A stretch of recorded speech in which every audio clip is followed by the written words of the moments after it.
वो एक बात मान रहे हैं, दूसरी नहीं मान रहे हैं। बड़ी विचित्र उनकी स्थिति है, इसलिए उनका हम आप एक बात को समझ लें कि वेद में अधिकार मिल जाए इसलिए यज्ञोपवीत। तो यहाँ संकेत है, वेद सूत्र देता है केवल। यहाँ क्या कह रहा है वेद? द्विजानाम। एक तरफ तो आप कहते हैं कि हमको गायत्री मंत्र जपना है, पढ़ना है। क्यों पढ़ना है भाई? श्रीमते रामचंद्राय नमः। श्री सीतानाथ समारंभां श्री रामानंदार्य मध्यमाम् अस्मदाचार्य पर्यन्तां वंदे श्री गुरु परंपरां। रामं रामानुजं सीतां भरतं भरतानुजं सुग्रीवं वायुसूनुं च प्रणमामि पुनः पुनः। श्री सीतारामचंद्र भगवान की जय। आज का जो हम सबका विषय है वो अत्यंत महत्वपूर्ण है, और वो इसलिए भी अत्यंत महत्वपूर्ण है क्योंकि शास्त्र की दृष्टि से सर्वथा निष्पक्ष होने के बाद भी उसको बहुत विवादित बनाने का प्रयास किया गया। बहुत मतांतर उसमें प्रस्तुत किए गए, और वह विषय है स्त्री के यज्ञोपवीत के अधिकार को लेकर, स्त्री के स्वतंत्र हवन को लेकर, और स्त्री के वेद पठन को लेकर, वेदोच्चारण मंत्रोच्चारण को लेकर। बड़ी विडंबना है समाज में आज के। शास्त्रों ने, तपःपूतांतःकरण ऋषियों ने जिनके लिए यज्ञोपवीत का विधान किया है, वो तो यज्ञोपवीत पहनना नहीं चाहते, और जिनको यज्ञोपवीत का विधान नहीं किया गया है वे हठात अपने को अधिकृत बता करके यज्ञोपवीत पहन रहे हैं। कितनी बड़ी विडंबना है ये। यही है कलयुग राज्य। इसी के लिए गोस्वामी जी कह रहे हैं, शूद्र करें जप तप व्रत दाना, बैठ बरासन कहाई पुराना, अविप्र निरक्षर लोलुप कामी, निराचार शठ वृसली स्वामी।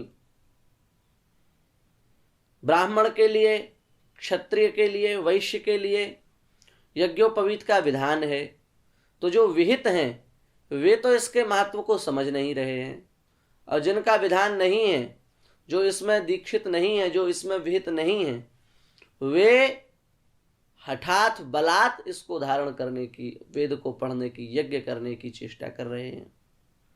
यही तो युग धर्म है, यही आज की विडंबना है।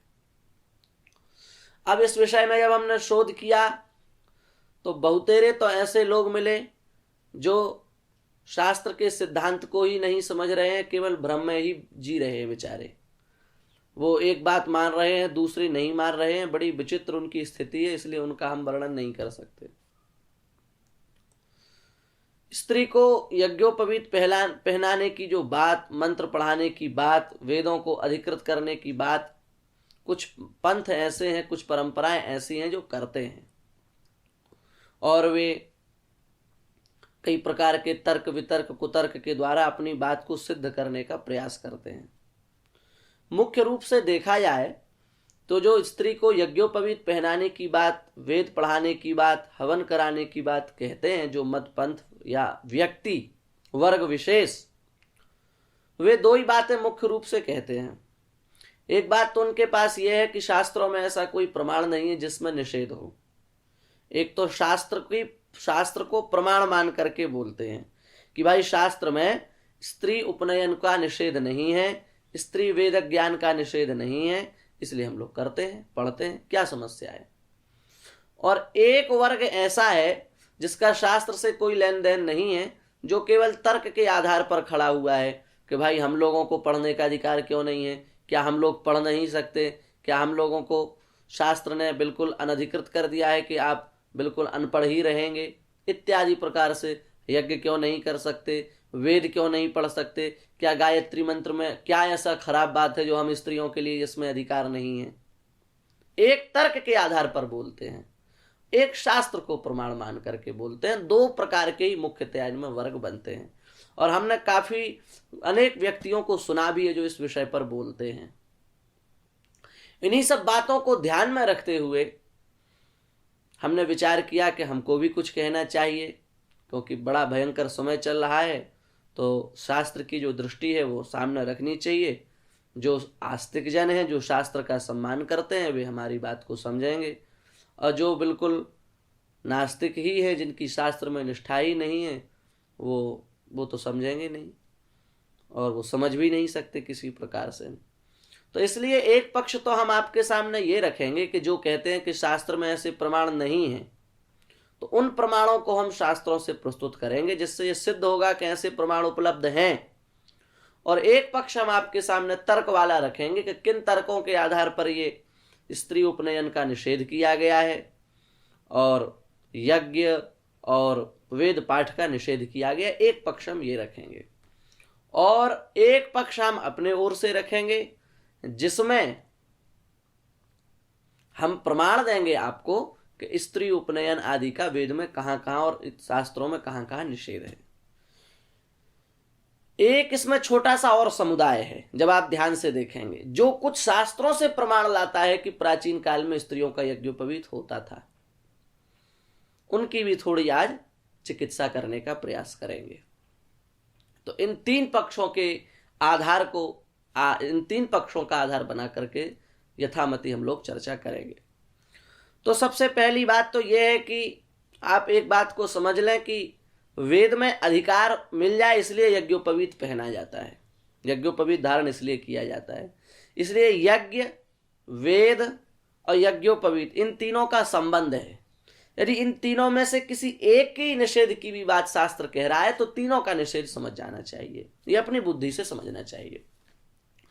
तो इस दृष्टि से जब हम देखें तो अथर्ववेद में जब हम जाएंगे तो अथर्ववेद में ऐसा प्रमाण है, स्तुता मया वरदा वेद माता प्रचोदयंतीम पावमानी द्विजानाम।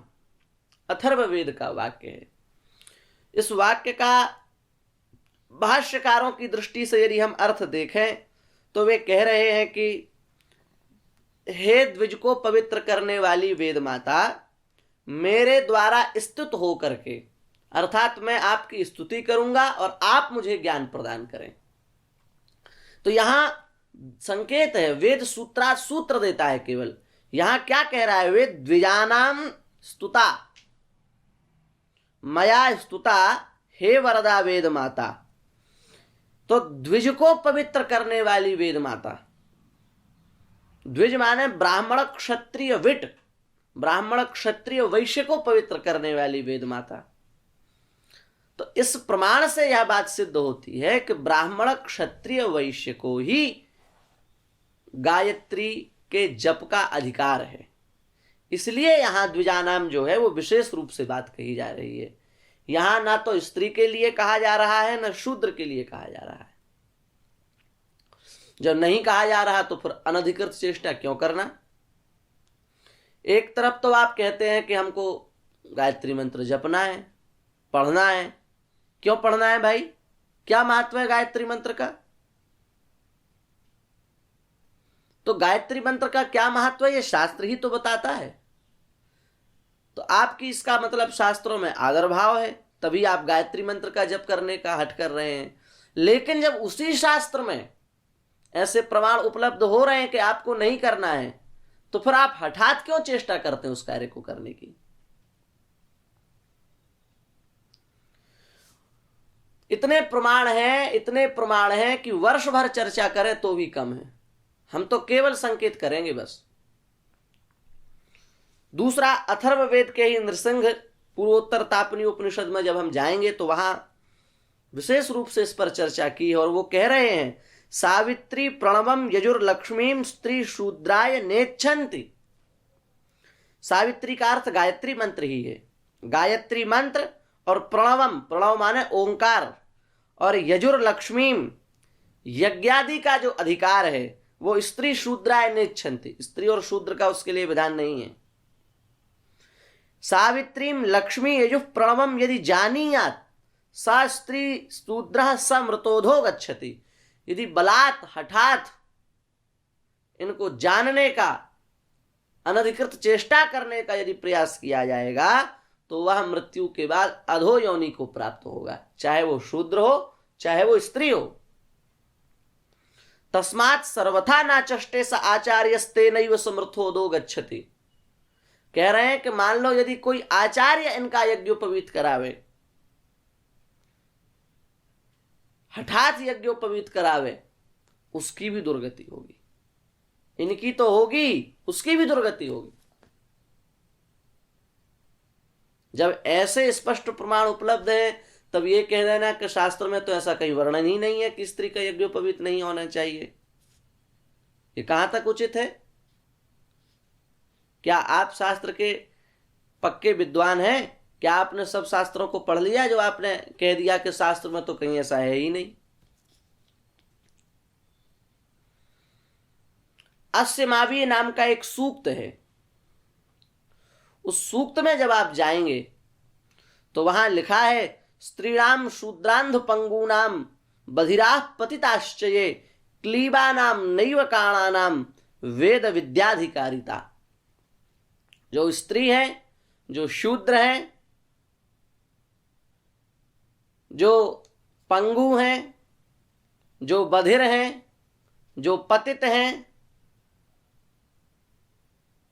जो काण हैं, एक अक्षी जिनकी नहीं है, एक आंख वाले हैं, ऐसे सब जो हैं इनका वेद में अधिकार नहीं है।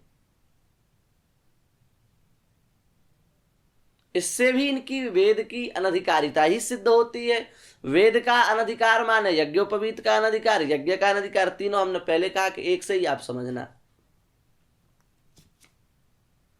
तो ये सब प्रमाण हैं, आप इनको अनदेखा कर देते हैं। भगवान व्यास की एक दिव्य कृति है स्कंद पुराण। उस स्कंद पुराण में भगवान शिव पार्वती जी से क्या कह रहे हैं?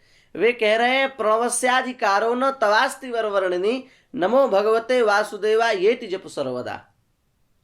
जबकि वे तो सामान्य स्त्री नहीं है, साक्षात देवी हैं, साक्षात भगवती हैं, पराम्बा हैं, त्रिपुर सुंदरी हैं। उनके लिए भी भगवान शिव कह रहे हैं कि आपको ओंकार जप करने का अधिकार नहीं है देवी, इसलिए आप जो द्वादशाक्षर मंत्र है उसमें ओम को हटा करके उसका जप करें, ओम सहित प्रणव सहित उसका आप जप मत करें।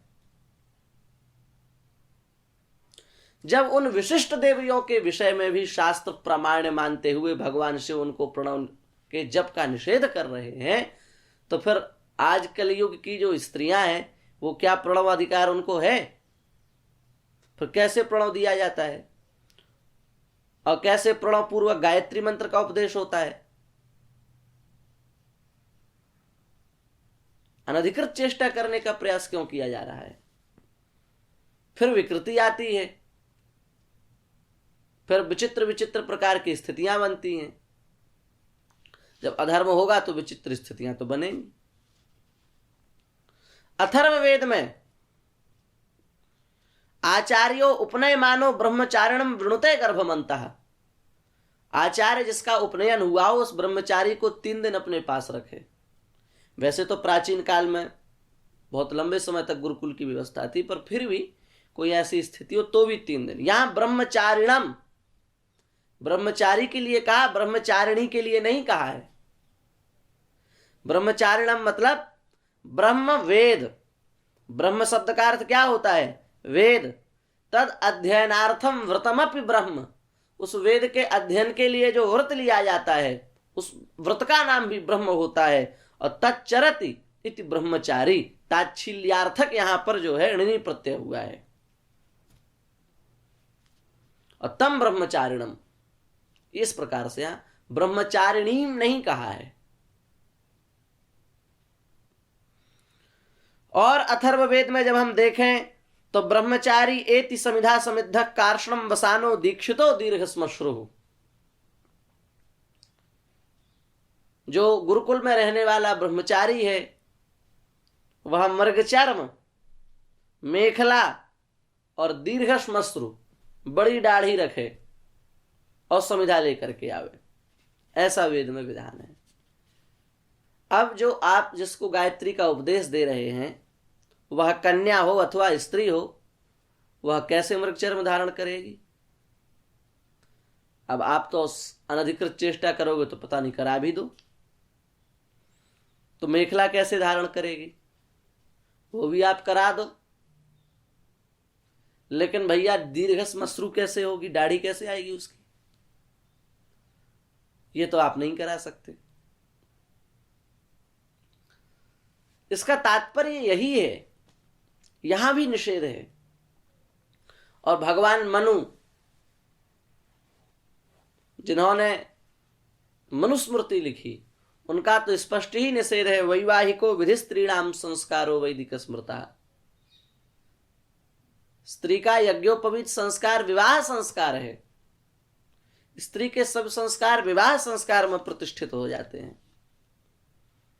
इसलिए स्वतंत्र किसी संस्कार की आवश्यकता, यज्ञोपवीत जैसे संस्कार की आवश्यकता नहीं है।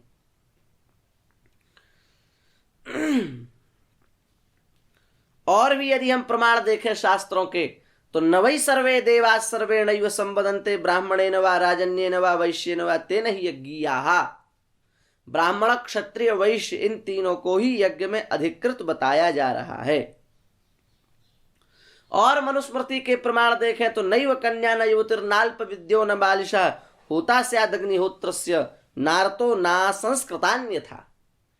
कन्या का, युवती का, अल्प विद्य का, बालिश का, होता, इनका अग्निहोत्र में अधिकार निषिद्ध माना गया। असंस्कृतान्यथा, जो असंस्कृत है उसका भी अग्निहोत्र में विधान नहीं माना गया है। ये सब प्रमाण नहीं है क्या? स्मृति आपके लिए प्रमाण नहीं है क्या? वेद आपके लिए प्रमाण नहीं है क्या? भगवान व्यास की वाणी आपके लिए प्रमाण नहीं है क्या? और यदि है तो आप कैसे कहते हैं कि ऐसे तो कोई शास्त्र में प्रमाण ही नहीं है जहां निषेध किया गया हो? इतने प्रमाण हमने आपके सामने रखे और हम आपसे कह रहे हैं दोबारा कि ये प्रमाण तो केवल संकेत हैं। ऐसे प्रमाणों के समुद्र शास्त्रों में है, आप खोजिए तो। कई बातें हमको बोलना है, इसलिए हम अधिक प्रमाण नहीं दे रहे हैं, केवल आपको एक इशारा कर रहे हैं, एक दृष्टि दे रहे हैं। तो ये तो हुई प्रमाणों की चर्चा कि जो कहा जाता है कि प्रमाण नहीं मिलते हैं, तो वे इन कुछ प्रमाणों को देख करके अपने छाती को, वक्ष को शीतल कर सकते हैं। अब रही तर्क की बात। यस्तर्केणानुसंधत्ते सुधर्मम वेद नेतरः। उस तर्क की दृष्टि से देखा जाए तो शास्त्र में यज्ञोपवीत के लिए, ब्राह्मण क्षत्रिय वैश्य के लिए अलग अलग ऋतुओं की व्यवस्था है। गृह सूत्रों का आप अध्ययन करें तो वहां आपको मिलेगा, पारस्कर गृह सूत्र, गोभिल गृह सूत्र आदि का अध्ययन करें तो वहां सबकी ऋतुएं निश्चित हैं। वहां लिखा है वसंते ब्राह्मणम उपनयेत। वसंत ऋतु में ब्राह्मण का यज्ञोपवीत करें, बहुत अच्छी ऋतु है ब्राह्मण के लिए। ग्रीष्मे राजन्यम, ग्रीष्म ऋतु में राजा के, क्षत्रिय के लिए है। और शरद वैश्यम, शरद ऋतु में वैश्य के लिए यज्ञोपवीत। वहां ना तो स्त्री के लिए कोई यज्ञोपवीत की ऋतु है, न शूद्र के लिए यज्ञोपवीत की कोई ऋतु है। इससे सिद्ध होता है स्त्री और शूद्र के यज्ञोपवीत की शास्त्र का, स्त्री और शूद्र के यज्ञोपवीत का शास्त्र से निषेध है। तर्क की दृष्टि से आप देखें। एक और हम आपको बात बताते हैं, जहां गायत्री के उपदेश के लिए गृह सूत्रों में निर्देश किया है, वहां लिखा है कि जो गायत्री है, गायत्री को ही सावित्री भी कहते हैं, जो सावित्री का उपदेश है वो ब्राह्मण को गायत्री छंद में देना चाहिए और क्षत्रिय को उस गायत्री का उपदेश त्रिष्टुप छंद में देना चाहिए और वैश्य को उसी गायत्री का उपदेश जगती छंद में देना चाहिए। पारस्कर गृह सूत्र की बात है। यहां जब अलग सावित्री का अलग अलग छंदों में तीनों के लिए निर्देश है, वहां ना तो स्त्री के लिए और ना शूद्र के लिए किसी छंद का निर्देश नहीं है। इस बात से यह सिद्ध होता है कि स्त्री और शूद्र का यज्ञोपवीत में अधिकार नहीं है। और आपको हम एक बात बता दें, ब्राह्मण क्षत्रिय वैश्य के लिए समय सुनिश्चित है कि किस समय तक यज्ञोपवीत होना चाहिए। आयु निश्चित है। अष्टमेब्दे ब्राह्मणानाम, 8 वर्ष की आयु तक ब्राह्मण का यज्ञोपवीत हो जाना चाहिए। गर्भैकादशे राजन्यम, 11वें वर्ष तक राजा क्षत्रिय का यज्ञोपवीत हो जाना चाहिए। गर्भात द्वादशे वैश्यम, 12 वर्ष की आयु तक वैश्य का यज्ञोपवीत हो जाए। और भी समय है अलग अलग, पर एक ये भी है उसमें। यहां जहां समय की बात कही गई वहां भी स्त्री शूद्र के लिए कोई समय निश्चित नहीं किया कि इतने साल में 16 साल की कन्या हो तो उसका यज्ञोपवीत करो, कि 20 की हो तो करो, या शूद्र के लिए, ऐसा कोई विधान नहीं है। इससे क्या सिद्ध होता है? स्त्री और शूद्र का यज्ञोपवीत शास्त्र में अभिष्ट नहीं है। और आपको हम दृष्टि दें, आपके नेत्र तो खुलें, कैसे भी खुलें। एक और बहुत गहरी बात, जहां भिक्षाचर्या का निर्देश किया है, भिक्षाचर्या का गृह सूत्रों में, वहां निर्देश है कि जब ब्राह्मण भिक्षा मांगे तो भवति भिक्षाम देहि बोले, जब क्षत्रिय भिक्षा मांगे तो भिक्षाम भवति देहि बोले, और जब वैश्य भिक्षा मांगे तो भिक्षाम देहि भवति बोले। भिक्षा मांगने के लिए इन वाक्यों का प्रयोग करें। यहां भी शूद्र के लिए कोई वाक्य नहीं है, स्त्री के लिए कोई वाक्य नहीं है। यदि उनके यज्ञोपवीत का अधिकार होता तो इनके लिए भी कोई न कोई वाक्य तो होता भिक्षाचर्या के लिए, नहीं है। इससे क्या सिद्ध होता है? शास्त्र को स्त्री और शूद्र का यज्ञोपवीत अभिष्ट नहीं है। आप तर्क की बात करते हैं, इस दृष्टि से देखिए, आप तर्क ही तर्क है। अच्छा, पारस्कर गृह सूत्र में लिखा है परयुक्त शिरसम, जिसका भी यज्ञोपवीत होना है उसका मुंडन होना चाहिए, परयुक्त शिरस होना चाहिए, वो परयुक्त शिरस का होना चाहिए वो, और कौपीन धारण करना चाहिए। अब आप कन्याओं के यज्ञोपवीत की बात करते हैं, कैसे निर्वाह होगा इस नियम का? कैसे निर्वाह कर पाएंगे आप इन नियमों का? नहीं कर पाएंगे, जबरदस्ती में पहनाएंगे तो फिर फल क्या है? केवल दिखावा कर रहे हैं आप, निर्वाह ही नहीं होगा नियम का। और यज्ञोपवीत जब पहनते हैं तो कहा जाता है यज्ञोपवीतम परमम पवित्रम, परम पवित्र यज्ञोपवीत। अब माता को आप यज्ञोपवीत पहना रहे हैं, उसमें कुछ उनकी ऐसी अवस्थाएं भी आती हैं जिनमें वो अपवित्रा हो जाती हैं। उस स्थिति में यज्ञोपवीतम परमम पवित्रम कैसे होगा?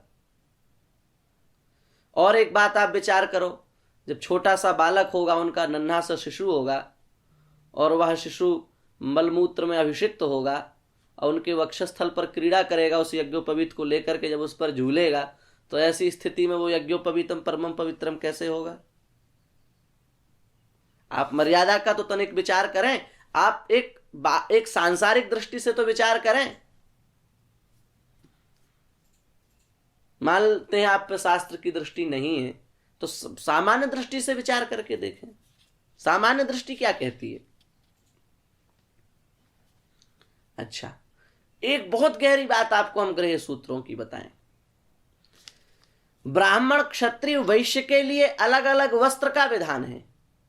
ब्रह्मचर्य अवस्था में ब्राह्मण जो है वो पटसन के वस्त्र को धारण करे, क्षत्रिय रेशमी वस्त्र को धारण करे, वैश्य ऊनी वस्त्र को धारण करे। उसी ब्रह्मचर्य अवस्था में शूद्र और स्त्री के लिए किसी वस्त्र का विधान नहीं है।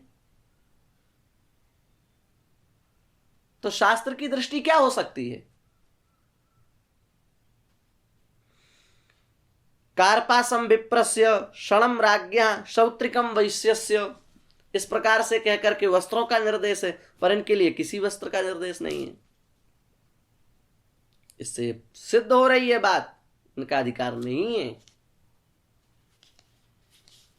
और एक बात आपको बताते हैं, ब्राह्मण के लिए, क्षत्रिय के लिए, वैश्य के लिए अलग अलग दंड का विधान है। ये सब बातें जाननी चाहिए। ब्राह्मण को पलाश दंड लेना चाहिए, क्षत्रिय को बेल का दंड लेना चाहिए, बिल्व वृक्ष का दंड, और वैश्य को वेणु दंड का विधान है, बांस के दंडे का विधान है। यहां भी स्त्री और शूद्र के लिए किसी भी दंड का विधान नहीं है। आप कहते हैं कि प्रमाण नहीं है, कोई तर्क नहीं है, कोई आधार नहीं है। ये तर्क प्रमाण आधार नहीं तो क्या है? मनमानी है। और गंभीर दृष्टि में जाइए महाशय, और गंभीरता से सोचिए। तो शास्त्रों में विधान है कि ब्राह्मण का दंड केश पर्यंत होना चाहिए,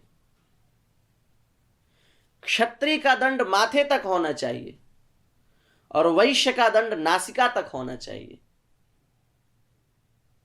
यहां जहां दंड की लंबाई का विधान है अलग अलग ब्राह्मण क्षत्रिय वैश्य के लिए, इस स्थान पर भी स्त्री और शूद्र के लिए कोई चर्चा नहीं की गई।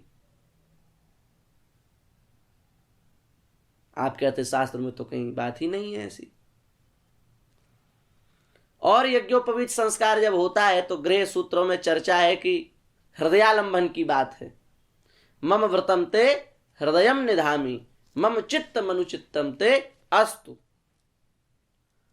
अब कन्या अथवा स्त्री का यज्ञोपवीत होगा तो ये हृदयालंबन संस्कार की पूर्णता कैसे होगी? इतने तर्क हैं, इतने तर्क हैं कि तर्क शास्त्र ही एक बन जाए। पर तर्क शास्त्र की रचना तो हमें करनी नहीं है यहां, इसलिए हमने कुछ बातें आपसे कह दी जो आप समझ सकते हैं। तो इन सब बातों से हमको इतने प्रमाण देने की आवश्यकता इसलिए समझ में आई क्योंकि हमने देखा कुछ लोगों ने हमको कुछ विशेष प्रकार के चलचित्र भेजे, तो इतना मतभेद है, इतना भ्रम है, इतना अच्छे अच्छे लोगों को समझ में बात नहीं आ रही कि करना चाहिए कि नहीं करना चाहिए, सत्य क्या है। तो कम से कम एक तो ऐसा मत हो जो संपूर्ण प्रमाण, अनेक प्रमाणों से यह सिद्ध हो सके कि ये बात सत्य है, ये बात स्थिर है, ये बात शास्त्रीय है।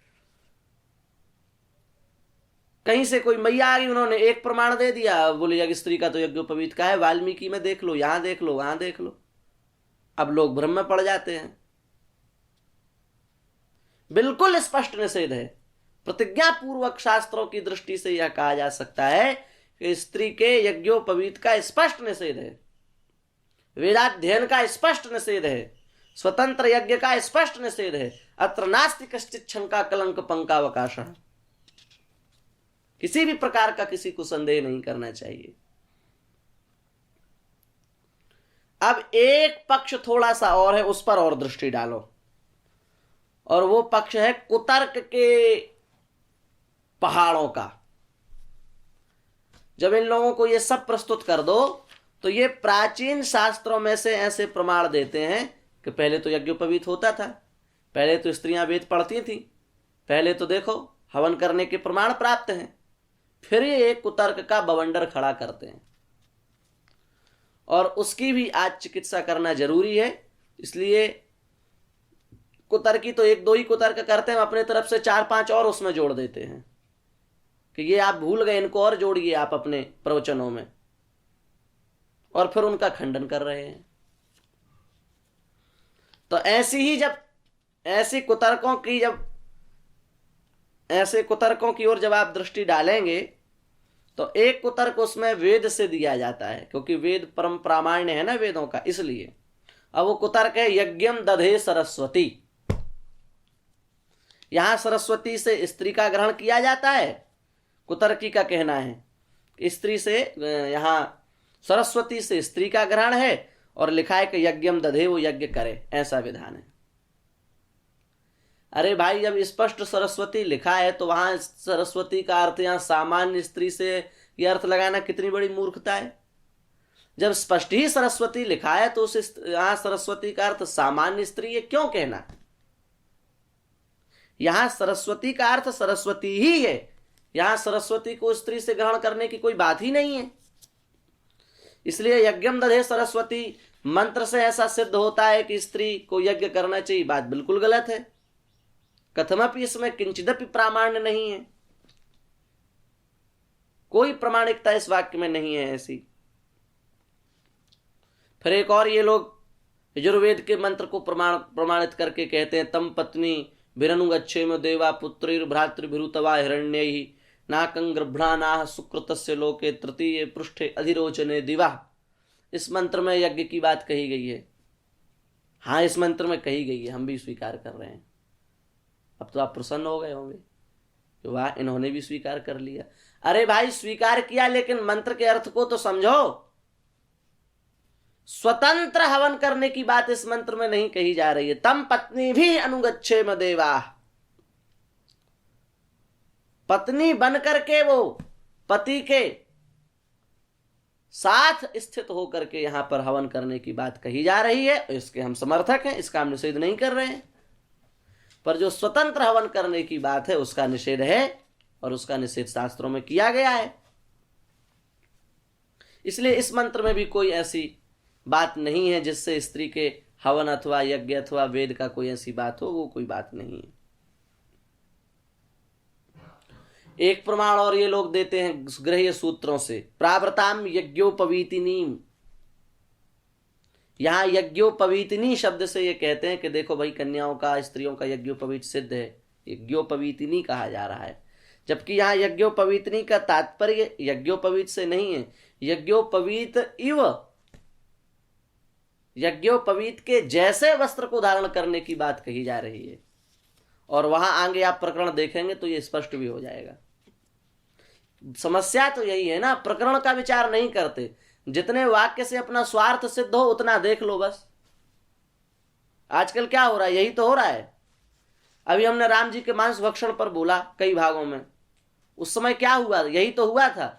कुछ लोगों ने अपने अपने जो अच्छा अच्छा लगा वो गप गप कर लिया और प्रकरण को देखा नहीं और कह दिया कि राम जी तो मांस खाते थे,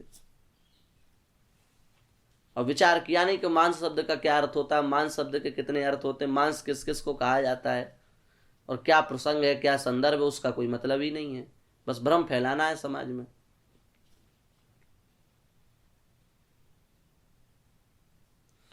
सीताराम। और यदि हम इनके कुतर्कों को देखें तो एक और ये कुतर्क मनुस्मृति से देते हैं।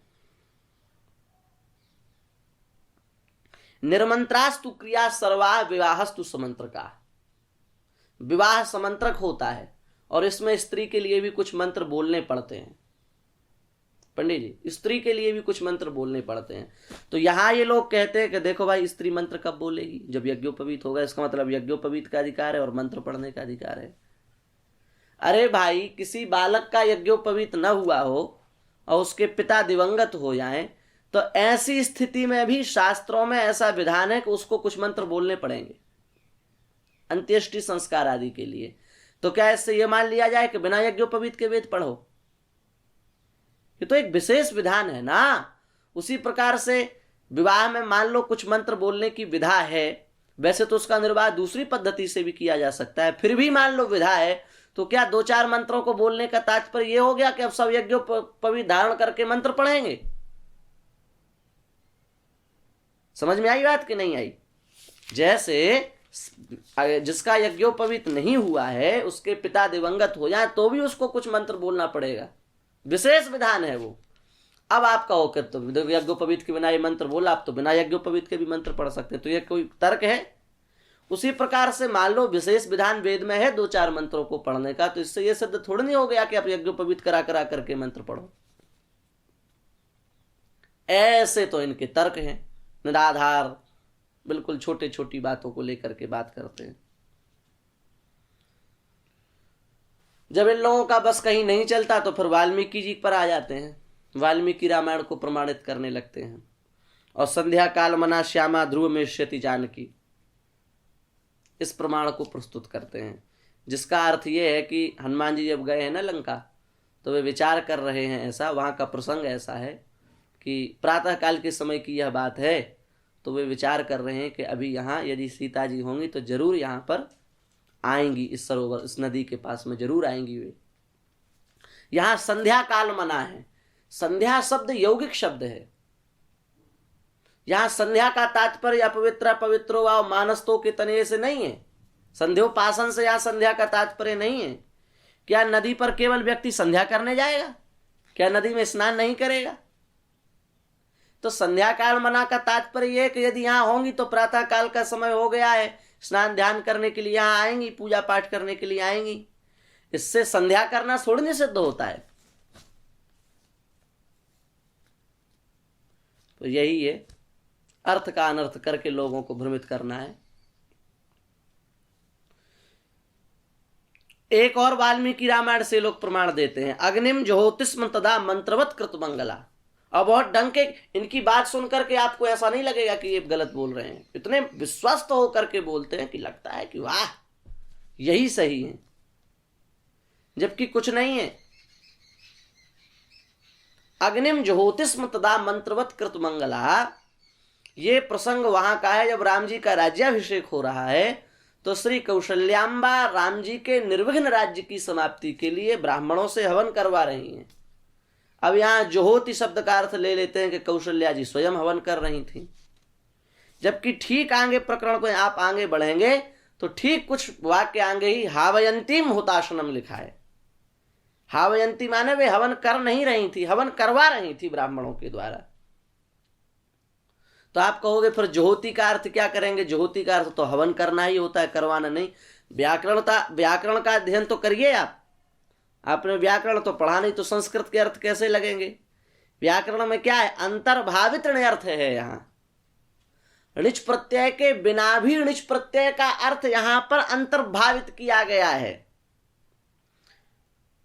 तत्प्रयोजको हेतुश्च में प्रयोज्य प्रयोजक भाव पूर्वक जो णिच प्रत्यय का विधान किया जाता है, उस णिच प्रत्यय का अर्थ करवाना होता है। वो णिच प्रत्यय ना लगाकर भी अंतर्भावित अर्थ के रूप में यहां पर ज्योति का अर्थ भी यही होगा, करवाना, करना नहीं होगा। अब उसका ज्ञान है नहीं और ज्योति का सीधे अर्थ लगा दिया, हवन करती थी।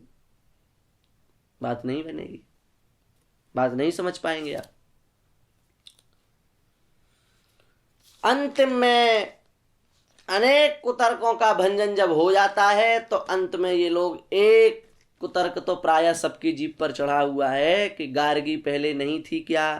वो देखो मंत्र पढ़ती थी। मैत्रेयी नहीं थी क्या? वो देखो मंत्र पढ़ती थी। गार्गी मैत्रेयी को ये लोग प्रस्तुत करने लगते हैं।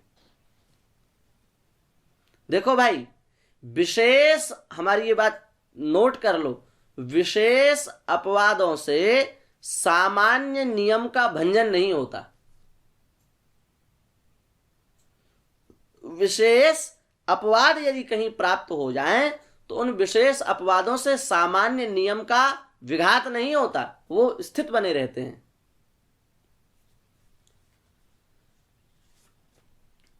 कहीं स्थितिवश अथवा किसी भी प्रकार से तप्त कुंड हो, तो क्या पूरी धरती के नीचे जो पानी सब गर्म ही है? वो अपवाद है एक, बाकी तो सब जगह सामान्य जल है।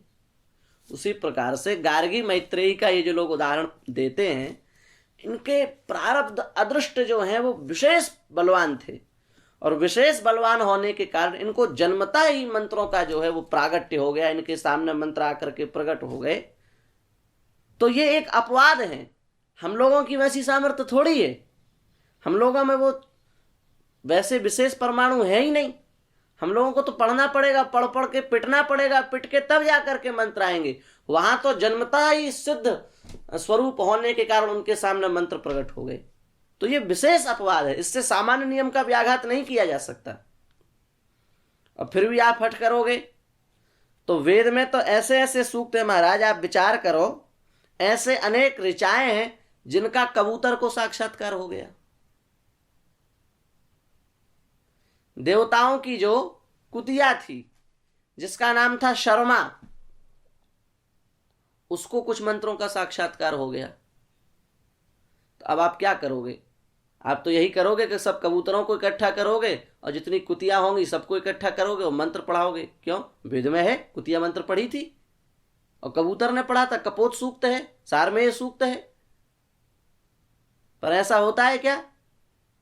आपके पढ़ाने से वे जो निम्न योनि में उत्पन्न जीव है वो मंत्र पढ़ेंगे?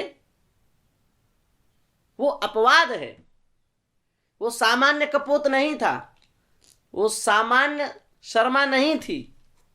विशेष उन स्थित उन योनियों में रहने के बाद भी उनके अदृष्ट इतने प्रबल थे कि उनके सामने ऋचाओं का प्रत्यक्ष हो गया। उसी प्रकार से गार्गी, मैत्रेयी आदि जो सामान्य कन्याएं नहीं थी, विशेष इनके पास प्रतिभा थी और इससे उनको मंत्रों का साक्षात्कार हो गया। एतावता सब कन्याएं मंत्र पढ़ने लगे, सब यज्ञोपवीत करने लगे, ऐसी बात थोड़ी है। ये इनका अंतिम तर्क है। जब कोई बात नहीं होती तो गार्गी मैत्रेयी को उठा करके पटक देते हैं मैदान में। औचित्य तो समझो, रहस्य तो समझो, प्रयोजन तो समझो, कारण तो समझो। कारण समझाने और निवारण पर तुल गए, बात समझ में नहीं आती। तो इसलिए हम डिंडिम घोष पूर्वक ये कहते हैं और बिल्कुल शास्त्रीय प्रमाणों के आधार पर कहते हैं, देखो गुरु ग्रंथ गोविंद का आश्रय जिसको होता है उसको फिर किसी का भय नहीं रहता। शिष्य को चाहिए कि वो गुरु के अधीन हो और गुरु ग्रंथ के अधीन हो और ग्रंथ गोविंद के अधीन हो। इस प्रकार से यदि श्रृंखला हो तो फिर भय नहीं रह जाता। धावन निमील्यवा नेत्रेण स्खलेन न प्रतेदिया, आंख बंद करके दौड़ोगे तो भी नहीं गिरोगे। और इसी बल से बलवान होकर के हम कहते हैं कि शास्त्रों में ऐसी कोई बात नहीं है। इसलिए लोगों को भ्रमित मत करिए, अलग अलग पंथ बना करके अपने मत पंथों का प्रचार मत करिए। शास्त्र से विरुद्ध प्रचार करने पर भयंकर दुर्गति की प्राप्ति होगी। इसलिए जो भी पंथ ऐसे चल रहे हैं वे सावधान हो जाएं, चाहे वे फिर किसी समाज से संबंधित हों, चाहे वे किसी परिवार से संबंधित हों। समझदार को इशारा काफी होता है। चाहे वे समाज से संबंधित हों, चाहे परिवार से संबंधित हों, कहीं से जुड़े हुए हों। और उनसे जुड़े हुए जो लोग हैं उनको भी हम कहना चाहते हैं कि अभी हमने प्रमाण दिया था कि जो करवाएंगे उनकी दुर्गति तो होगी, पर आप यदि अनधिकृत चेष्टा करेंगे तो आपकी भी दुर्गति होगी।